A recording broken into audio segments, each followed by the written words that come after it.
Time to talk Seahawks and NFC West. During our show on Monday, we had a Schefter bomb dropped on us with the Rams trading for Myles Garrett. In return, they send Jared Verse to the Browns, along with a 2027 first-round pick, 2028 second-rounder, and a 2029 third. Chris, yeah, the Rams look like they're all in. Yeah, Paul, for all the Seahawks fans saying we don't care, well, maybe you should on this one. Myles Garrett is very good. He had an NFL record 23 sacks last year.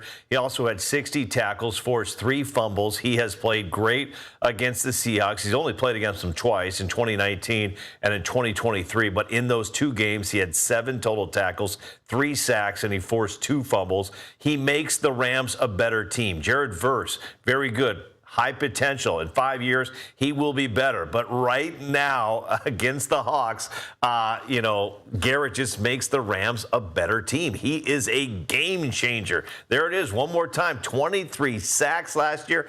I also feel like this, Paul, is a move like the Rams see their window closing with McVay and Stafford, and they're like, you know what? This Seahawks team is very good. We need to do something. We got to go out and get something. So this is also a compliment to the Seattle Seahawks because losing last year to the Seahawks has definitely stung. There is salt in the wound of the Rams, and they're doing everything they can to be ready for the upcoming season. I have always loved the Rams' aggressive approach to everything, and Sean McVay, the head coach, the GM Snead, both signed contract extensions just in February. So they're locked in for the long haul. But Matthew Stafford has a contract extension that takes him out through the 2027 season at $55 million. So he is, this could be his last season. You don't know, but he is under contract for next season as well. But I just love the fact that they push all their chips to the middle of the table and say, let's do it now. So and Verse is a good player. I mean, I think he had 7 tackles against the Hawks last year, was solid in both those games. But when you look at putting these 2 on the table right now,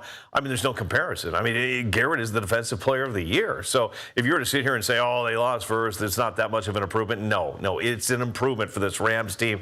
It is going to be a hell of a season when the Hawks and the Rams face off. Yeah, they gave up a lot for Myles Garrett. I don't care what anybody says. I'm a big fan, as you mentioned, Verse. When I first saw him hit the scene, that guy is a player, and he's only going to get better, and he's young. And the fact that they gave up all those draft picks as well. Myles Garrett is a 30-year-old, 2-time NFL Defensive Player of the Year, so they are getting a talent, of course, in Garrett. But again, he's got tread on the tires still, and these guys keep themselves in tremendous shape these days. They pay millions of dollars for their physical fitness and diet programs. And look at that. Look at that guy. Just absolutely ripped. I mean, the arms don't look bad there, Paul. Yeah, I mean, a little bit like Terry Holloman when he's on this set.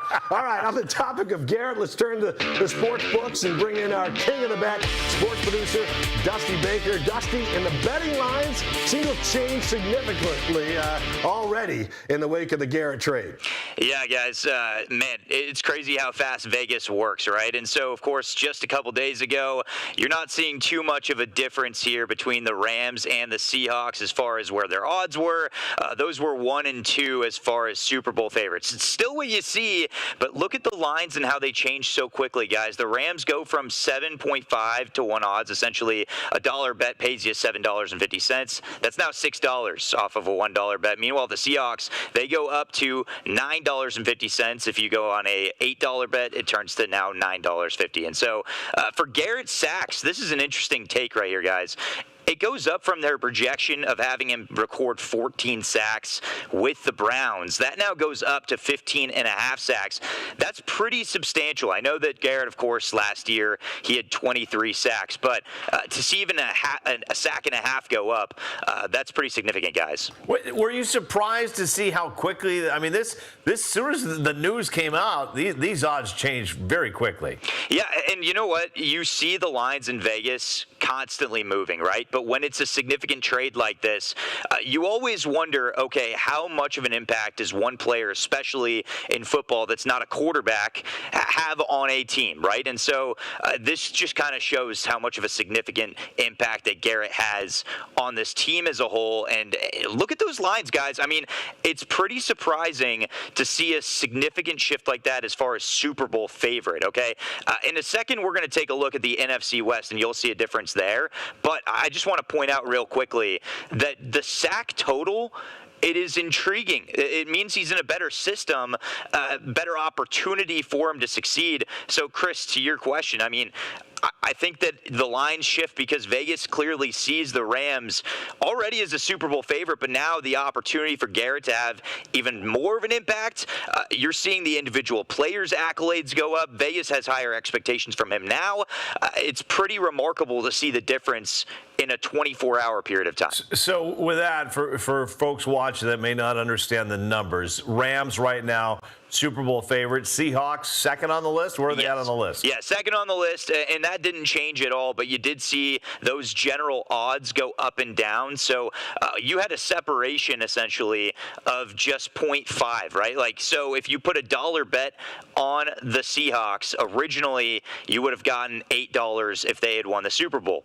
Now, if you do that, they get a $9.50 differential. You see a difference, though, with the Rams, and those odds go from $7.50 to $600. So you're losing $1.50 off of a bet now. So if you bet on the Rams 2 days ago, all of a sudden you're kind of smiling right now because you had better odds then than you do now. Now the odds, I don't see the Rams odds going any higher than that. And with that being said, guys, I think at the end of the day, those are pretty unbelievable odds for the Rams to win the Super Bowl. Generally speaking, you don't see odds that low. You're seeing it around 10 to 1, 11 to 1. These are 6 to 1 odds for the Rams.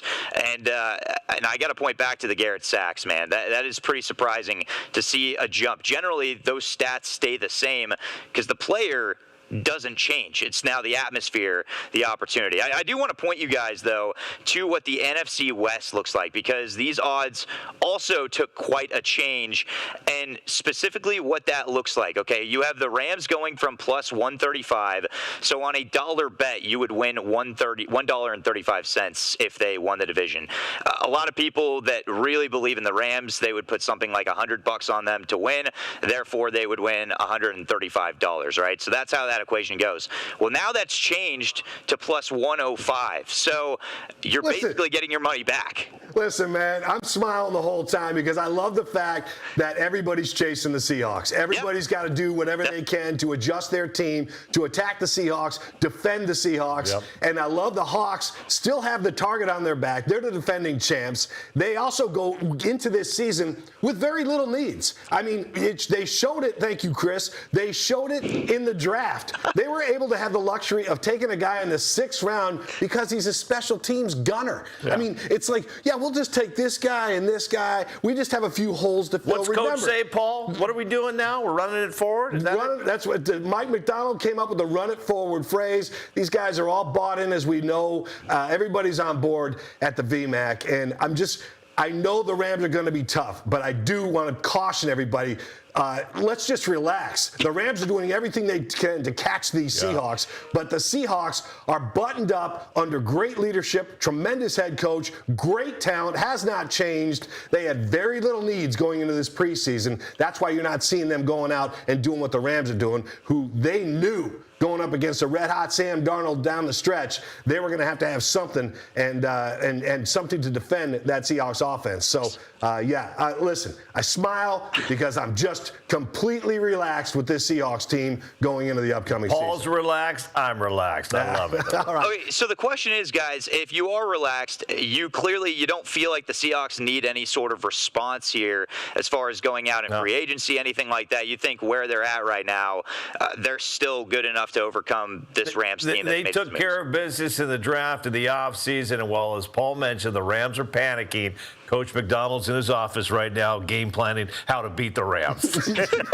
because he knows how to do it. Listen, and we know the Rams needed help on defense last year. They went out and got Trent McDuffie in the trade with the Chiefs, so they needed a defensive back, a stud like that. That's a huge help, having the former Husky in their lineup as well. Myles Garrett helps up front. They needed that. The Seahawks don't need these things that the Rams are going after to get.